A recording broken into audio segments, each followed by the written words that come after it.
Hey everyone, this is Curtis Mock with your Club Solutions Magazine Marketing Alert, Marketing Tip of the Month. I want to talk a little bit about being able to remember names. Now, obviously we all understand the importance of this. Whenever somebody remembers our name, we obviously feel very important, so we want to be able to do the exact same thing to let our members know that we care about them. So, first and foremost, the biggest mistake that I see a lot of people make is saying that they're not good at remembering names. Have you or someone you know said, I'm, I am horrible at remembering names? Well, you're only horrible because you've convinced yourself that you're horrible at remembering names. So the first thing you need to do is solidify the fact in your mind that you're not bad at remembering names. And you can either do that, if you're not a naturally gifted person whenever it comes to memorizing things, that's okay. I'm going to give you a few tips here that will allow you to tell yourself and convince yourself that you are good at remembering names, and you're going to find that you are much better. So first and foremost, I take a lot of notes, and it doesn't matter what it is. I take a lot of notes regardless of the situation. First of all, one thing that I like to use is something like this. It's just a little Moleskine notebook. I'll put in everything that you can imagine in here. If I just meet a guy named John, John works out, he benches way too much with horrible form and wears a yellow tank top and has a tuft of chest hair coming out of it. So I'm going to write in here, John tries to lift way too much weight, has bad form, wears a yellow tank top, chest hair. And I'm going to put it in here, and that's how I'm going to always remember John. If he comes walking up the steps and I'm like, oh, what was that guy's name? I can cheat, look in my book and say, John, chest hair John.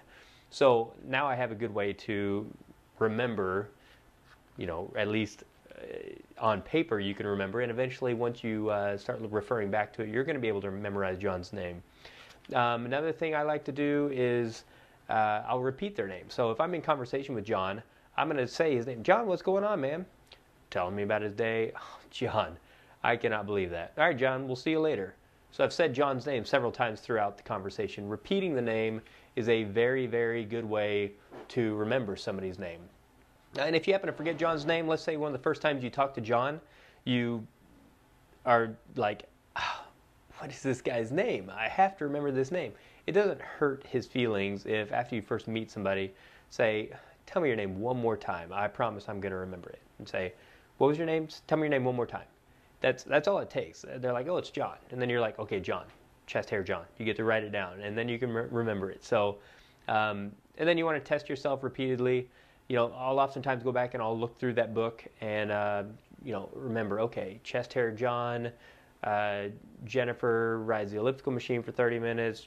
Jeffrey is a guy I met at a networking event that wore the yellow tie and talked really loudly. Whatever it is that helps you remember people's names, that's what you're going to write down in this in your book, or just to make a mental note in your head.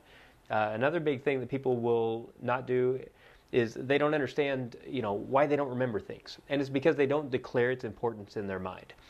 For example, if I meet Jeffrey at this networking event, and Jeffrey has the yellow tie, and I leave the event, and I'm like, oh, what was that guy's name?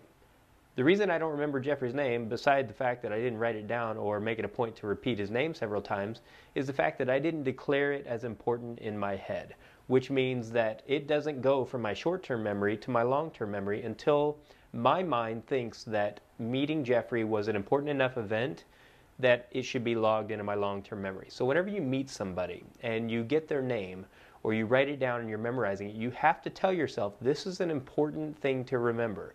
Okay, Jeffrey, got it. Jeffrey wore the yellow tie.